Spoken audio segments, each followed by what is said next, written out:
願恩惠平安自我哋嘅天父上帝並救主耶穌基督歸於每一位弟兄姊妹。第一次見面，好多謝咧趙牧師嘅邀請，讓我有機會咧嚟到北角堂呢度同大家一齊去崇拜，又可以分享聖道。咁稍稍都多介紹一下自己啦。我係港澳信義會明道佈道所嘅同工啦。咁教會咧係喺調景嶺嘅一間小學裏面嘅。同趙牧師認識咧係源於咧2024年嘅以馬忤斯之旅，係啦。咁我哋一齊咧就喺以馬忤斯裏面咧係做 ASD 助理屬靈導師指導咁樣，係啦。有呢個機會一齊去侍奉啊，真係好感恩嘅。係咁翻到嚟咧，今日所講嘅講道嘅經文啦，但以理同埋彼得，但以理書同埋彼得前書，彼得前書係啦。但以理同彼得咧，相信都係我哋好熟悉嘅聖經人物。呢兩個人好唔同，係咪？但以理就係舊約時代嘅先知，彼得咧係新約時代耶穌基督嘅12門徒之首。兩個人生喺世上嘅時間咧，相距咗差唔多，應該話超過600年。唔單止係咁，但以理咧係住喺耶路撒冷聖城，耶路撒冷裏面嘅猶太嘅貴族，佢係貴族嚟嘅，受過良好嘅教育。喺佢同代人之中咧，可以話咧係人中龍鳳嚟㗎。彼得咧就住喺離開耶路撒冷好遠嘅加利利湖邊嘅一個小漁村裏面，只係打魚嘅啫，冇乜文化，冇乜受過教育，冇乜學識，冇地位，平民百姓。所以佢哋咧係南轅北轍嘅兩個人，咁唔同嘅人，但係上帝卻重用佢哋，一樣去重用。上帝意念咧係人所難測。聖經咧讓我哋從呢兩個人3卷書咧去盡心明白上帝嘅大能同信實，亦都教導咧我哋信心嘅真義。呢個咧係今日講到嘅重點。先講下但以理先啦。由頭先我哋所讀嘅但以理書1章1節，講到咧巴比倫王尼布甲尼撒喺南國猶大王約雅敬作王第3年嘅時候咧，就攻打耶路撒冷。聖經就強調咧係上帝將猶大王同埋聖殿裏面嘅黃金器皿就交喺尼布甲尼撒嘅手中，唔係咧冇講到咧係咧尼布甲尼撒以強大嘅軍隊打勝仗，搶劫其實係搶劫咗咧聖殿裏面嘅寶貝。聖經話咧係上帝將聖殿裏面嘅黃金器皿咧交喺尼布甲尼撒嘅手裏面。不過喺世俗人嘅眼裏面咧，佢哋見到嘅就係尼布甲尼撒驍勇善戰，打勝仗，唔單止洗劫咗聖殿，亦都將咧耶路撒冷城裏面咧一批嘅貴族領袖、有知識、有能力嘅以色列民咧，擄到去巴比倫，真正嘅搶人才啦。呢一批咧被擄嘅猶太精英裏面咧，包括咗但以理同埋佢嗰3個朋友。但以理被擄到巴比倫嗰一年咧，大約係主前600年左右啦，大約啦，但以理咧當時咧只係一個少年人，應該咧係少年人係未結婚嘅，大約咧可能係12至14歲左右啦。對比下但以理同尼布甲尼撒喺世人眼裏面咧，一個係天上星，一個咧你可以話係地底泥，係喎。因為但以理雖然係出身貴族，但係當佢被擄到去巴比倫嘅時候，佢就係一個奴隸。喺巴比倫人嘅眼裏面，佢咧係戰敗國嘅俘虜嚟嘅，就係一件戰利品，係啦。尼布甲尼撒咧係巴比倫王喎，佢帶領住戰無不勝嘅軍隊，南征北討，不斷擴張國土，令巴比倫當時咧係成為中東一帶稱霸嘅帝國。哇！尼布甲尼撒當時擁有最強嘅軍事、經濟、政治嘅實力，係真正嘅強人。但以理當時只係一個俘虜，一個少年人。佢嘅能力、影響力同尼布甲尼撒唔係蚊比同牛比，我覺得係蚊比同恐龍比、暴龍比咁大嘅對比。然後我哋從第1章我哋知道咧，呢個冇肌肉冇後台，真係乜都冇嘅少年但以理咧，佢竟然夠膽抗拒王嘅命令，唔肯進食尼布甲尼撒所俾要佢哋食嘅酒同埋肉，因為咧要堅守上帝嘅命令，唔肯食外邦不潔嘅食物。咁按人嘅理性推斷，呢個結果應該係梗係要死啦，係咪？你違抗王嘅命令，梗係要死啦。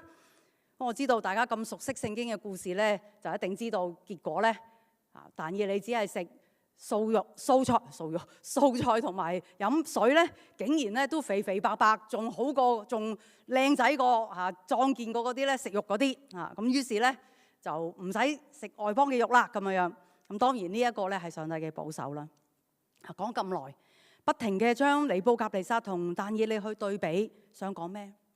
想講睇實力，按人嘅理性去分析，尼布甲尼撒同但以理應該邊個長命啲啊？應該係尼布甲尼撒嘅。雖然但以理後生啲，但係一個奴隸被奴役係咪啊？太多原因可以死啦，係啦，即係太多原因咧，佢會冇命，係啦，佢仲有係唔聽王嘅命令添，係咪？不過聖經話俾我哋聽咧，呢個弱小嘅但以理到咗波斯王古列元年，即係主前539年嘅時候咧，佢仲健在，佢仲棟篤企喺度。尼布甲尼撒咧，早喺主前562年咧就死咗啦。但以理比尼布甲尼撒咧長命20幾年。喺人眼裏面弱小、冇權冇勢、冇自由、冇任何自保能力嘅但以理，應該死先過尼布甲尼撒好多嘅。喺人嘅分析裏面，你想保住條命，梗係要服從掌權者嘅命令啦。為遵守上帝嘅命令而得罪當權者，一定唔掂，死梗。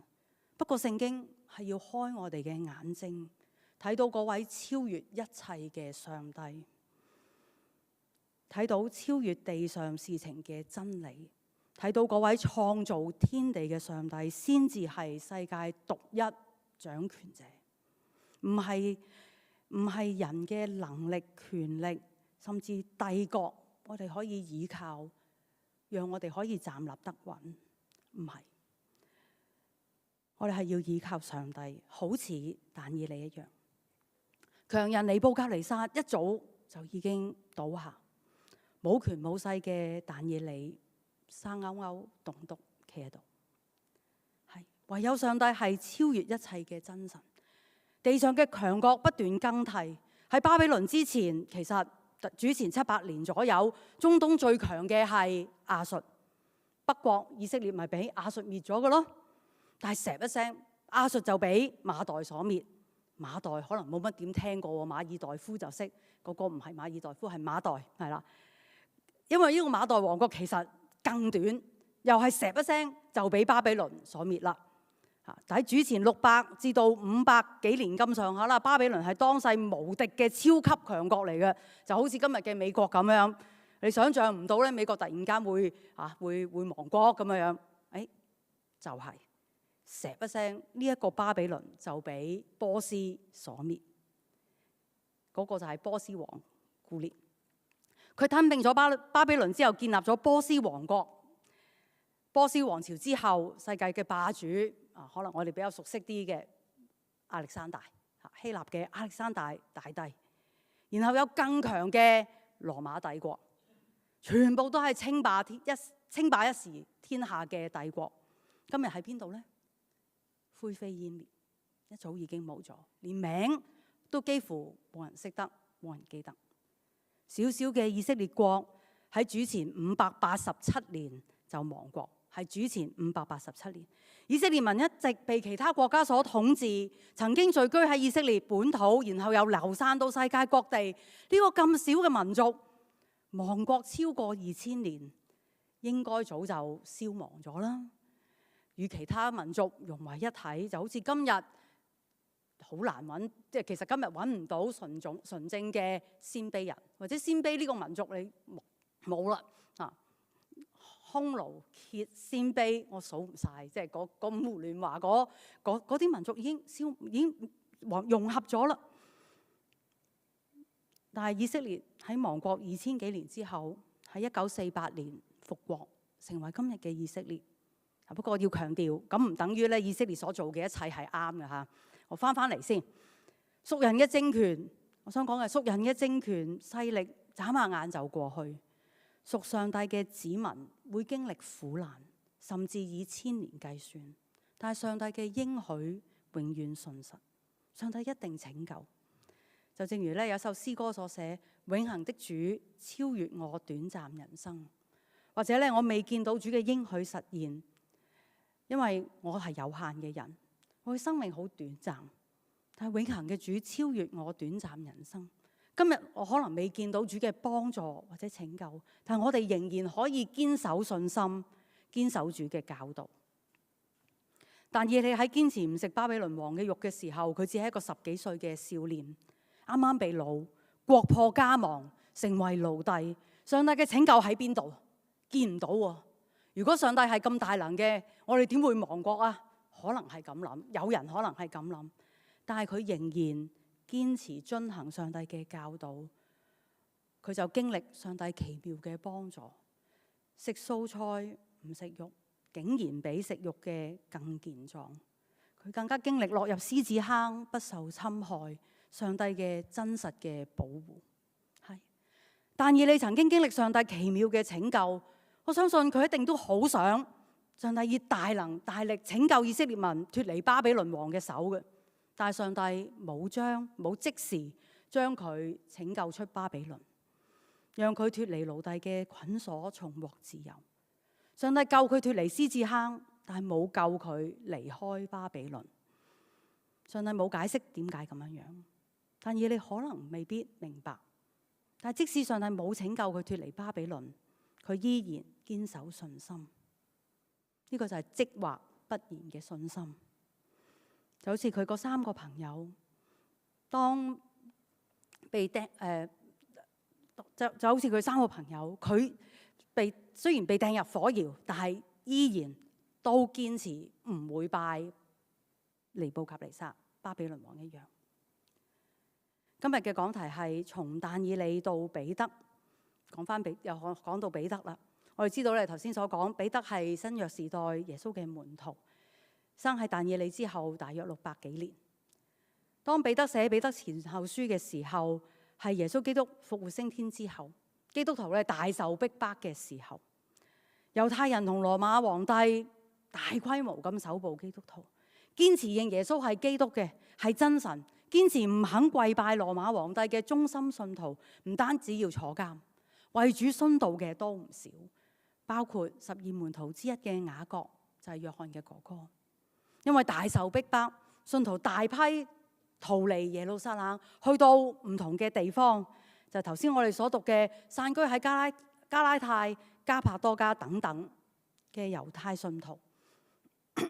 當時嘅信徒因為信耶穌大受逼迫，耶穌應許佢一定會翻嚟拯救，但係主耶穌遲遲都未翻嚟。耶穌幾時翻嚟呢？唔知道。面對住生命危險，點樣堅守信心？嗰陣時教會建立不過係30-40年、50年都可能未夠，信徒就咁樣被大批嘅迫害，信徒人數比整個猶太民族同羅馬帝國又係蚊比同暴龍比。大受逼迫之下，已經係少嘅信徒，仲要分散到各地，教會會唔會因此消亡啊？喺呢個艱難嘅時刻，彼得受聖靈感動，寫信去堅固分散到各地嘅信徒嘅信心。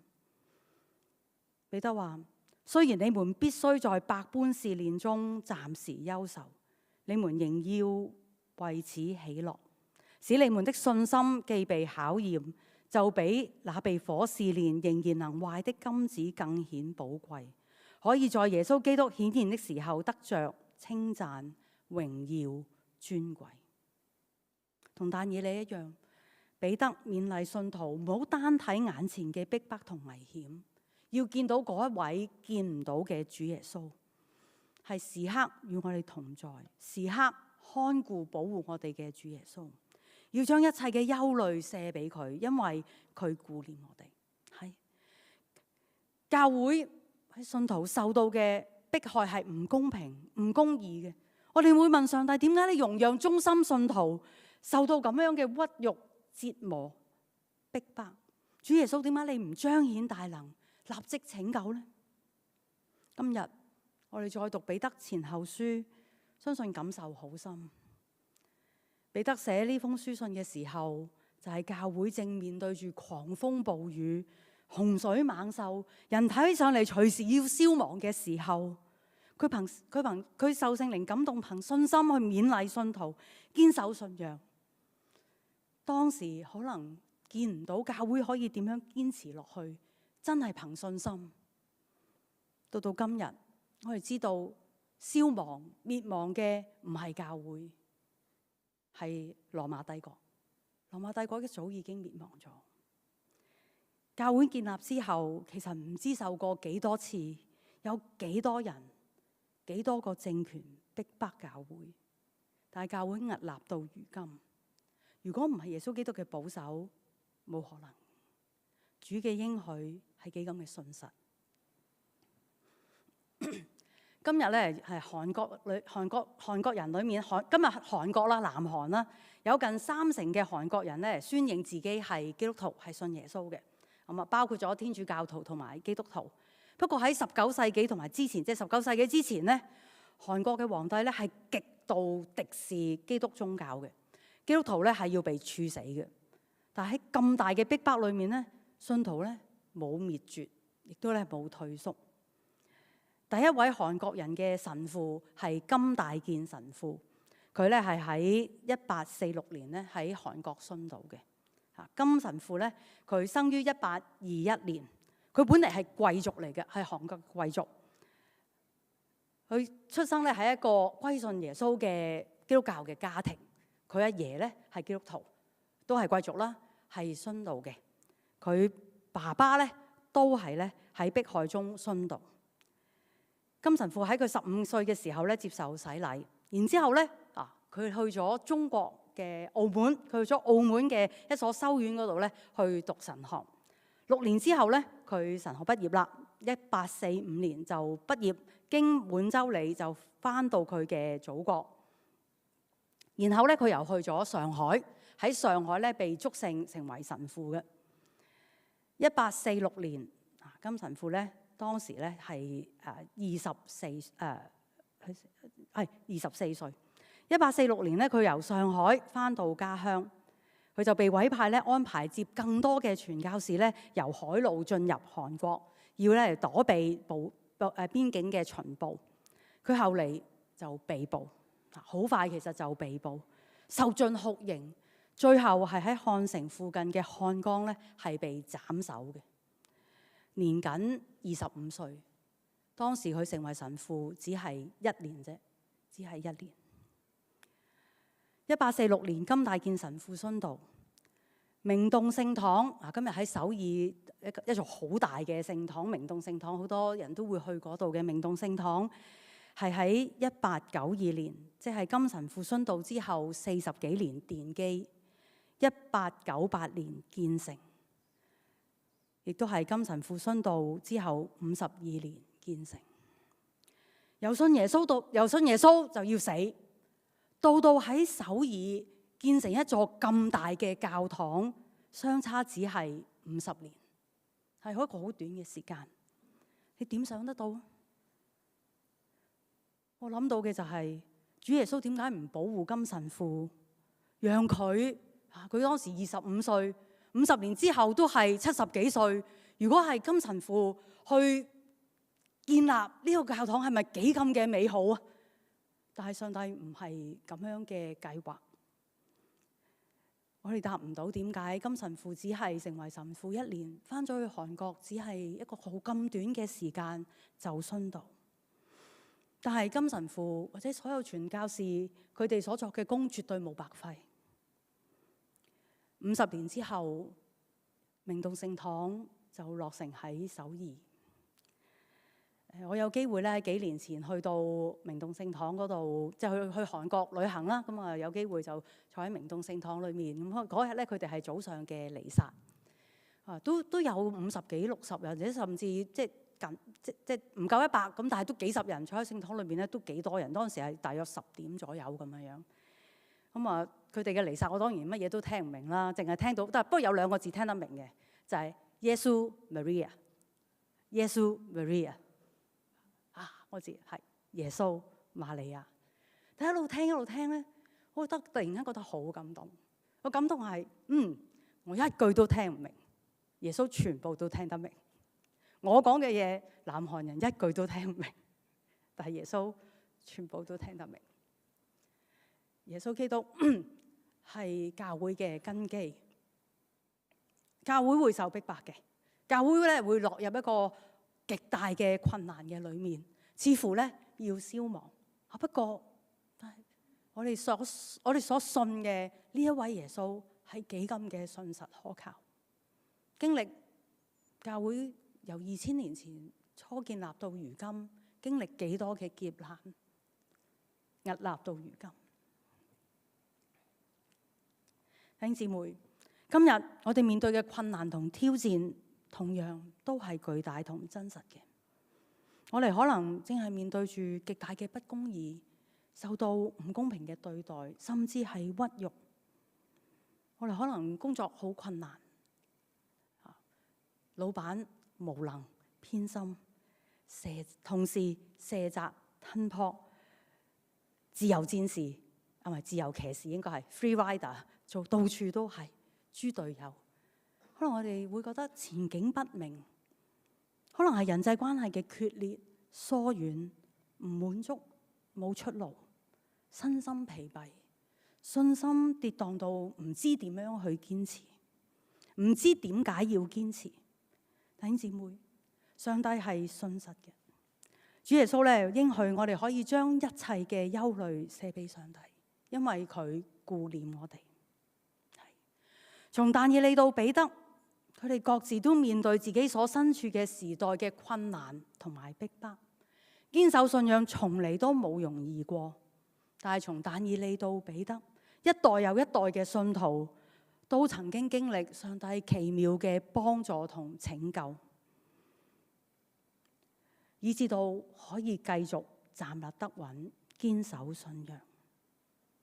係嘅，每一個年代嘅信徒都要面對自己所身處嘅時代嘅困難同逼迫，但係耶穌一定喺度保守同看顧。忠心信徒為主受苦係真實嘅，但係正正係靠住主嘅保守同幫助，我哋能夠喺兇險困難裏面將信仰承傳落去。就係歷世歷代嘅信徒喺幾咁艱難嘅境地裏面堅守住信仰，我哋今日先至有機會聽到福音，信耶穌。彼得話魔鬼如同哮叫嘅獅子遍地遊行，魔鬼嘅攻擊引誘好兇猛，佢會千方百計引誘我哋離開主耶穌，同我哋講信耶穌冇用嘅，跟耶穌嘅教導你死梗嘅。你周身都唔得閒啊！你仲返教會？網上崇拜都得啦，睇返 YouTube 得噶啦。個月尾都掹掹緊啦，又唔知幾時會裁員會減薪，唔夠錢使，仲點奉獻啊？哇！佢衰到咁，同佢打個招呼都唔抽唔睬，黑晒面巴之閉咁樣。點解我仲要同佢講嘢？點解一定要愛人如己咁蝕底？為耶穌、為教會、為其他人付出咁多時間心機，不如對自己好啲仲好啦。成日都話要聽耶穌講，照顧好自己先啦，聽自己嘅心聲，隨自己嘅心意而行，唔係更加好咩？一隻隻獅子就喺我哋身邊，盼望我哋記得喺獅子坑嘅但以理，有主嘅使者揞住獅子嘅口。今日聖靈都係咁樣去保護我哋。耶穌上帝嘅話係我哋腳前嘅燈，路上嘅光。主嘅聖言會蓋過獅子嘅哮叫、引誘，保護我哋。黃牧師同大家分享少少啦嚇。我所服侍嘅教會咧係喺一間小學裏面。咁我其實咧就係由神學畢業，我03年神學畢業，一畢業咧就被差派咧去到呢間教會嗰度，就負責植堂建堂。咁你可以想像咧，一個新嘅即係啱啱畢業嘅神學生啦。咁我之前係做社工嘅，咁讀神學蒙召讀神學，咁跟住咧就最初我以為係返舞會嗰度、舞堂嗰度服侍嘅。咁有即係我係一些就係咁，我有主任牧師，咁我就樹大好遮陰，我啊跟住牧師咁就照做，咁啊做咁啊侍奉啦，係咪？點知讀到下神學咧就即係有一間新嘅小學喺調景嶺度，我哋會可以喺嗰度辦學喎。咁跟住就話要植堂，跟住就話差派咗我去啦。咁我就去到咧就發覺咁當然係好艱難啦，係啦。咁我詳細就唔講啦。咁總之咧就係頭嗰幾年咧，我哋嘅崇拜咧人數好穩定地維持喺30零40人。我話筲箕咁有啲嚟又走咁樣啦。崇拜洗禮嘅人數咧，第一年有5位好開心㗎，因為好記得。跟住係4，跟住係3，逐年遞減。當時其實咧係即係對一個新嘅傳道人，對我嚟講咧係真係覺得好困難嚇，真係好驚，會唔會咧？其實咧係建堂唔成，咁就我哋翻去冇堂啦咁樣，覺得好對唔住耶穌啦，好挫敗啦覺得咧係咪我真係唔適合啦？好多嘅懷疑，好多嘅挫敗，唔知點樣去堅持落去。但係就係有一次喺團契裏面，係我嘅團友都係同我一齊帶嘅一位弟兄去分享佢靈修嘅金句，我一直好就係提摩太後書2章9節，話我為這福音受捆綁受苦難，甚至被捆綁像犯人一樣，但上帝的道不被捆綁。上帝嘅道不被捆綁，係人會被捆綁，被好多嘅憂慮捆綁。人會被捆綁，暫時唔信耶穌，但係上帝嘅道不被捆綁，係一句金句，仲有好多其他。但係呢一句金句幫助堅持到如今，眨下眼20幾年。20幾年裏面，教會慢慢嘅，你見到弟兄姊妹嘅成長。慢慢嘅係唔係人數嘅問題，有人會係人數會增加，你見到佢哋生命嘅改變然之後你會見到一個小學嘅時候唔出聲，初中嘅時候都係唔出聲，好靜，好似唔知冇乜嘢嘅一個嘅年青人，突然間去到高中嘅時候，大學嘅時候，佢帶晒佢全班嘅男同學翻晒嚟信耶穌，佢男仔嚟嘅佢全班嘅同學翻晒嚟信耶穌，然之後。當中有2個蒙召讀神學，其中一個而家係我嘅同工，其餘亦有更多唔同嘅少年人喺教會裏面去成長，成為教會嘅執事、教會嘅骨幹，喺教會裏面忠心服侍。我相信北角堂大家都係經歷咁樣嘅事情。上帝嘅話係信實嘅，佢嘅幫助一定會嚟到。可能我哋覺得點解咁遲？但係一定會到。今日當我哋見到我哋生命裏面各樣嘅困難捆鎖，呢個係好真實，亦都真係好痛嘅，毋庸置疑。不過求主幫助我哋聽到上帝嘅應許，相信聖經嘅應許，俾我哋有力量，俾我哋有勇氣。有盼望去堅持，即或可能喺我哋有限嘅生命裏面，有一啲嘅苦難係冇辦法只見到個出路，我哋仍然能夠堅信今日我嘅堅持係有意義嘅，就好似金神父一樣，佢嘅堅持係有意義嘅。雖然喺我哋嘅生命裏面或者見唔到，但係主耶穌會成就佢嘅應許。求主幫助我哋。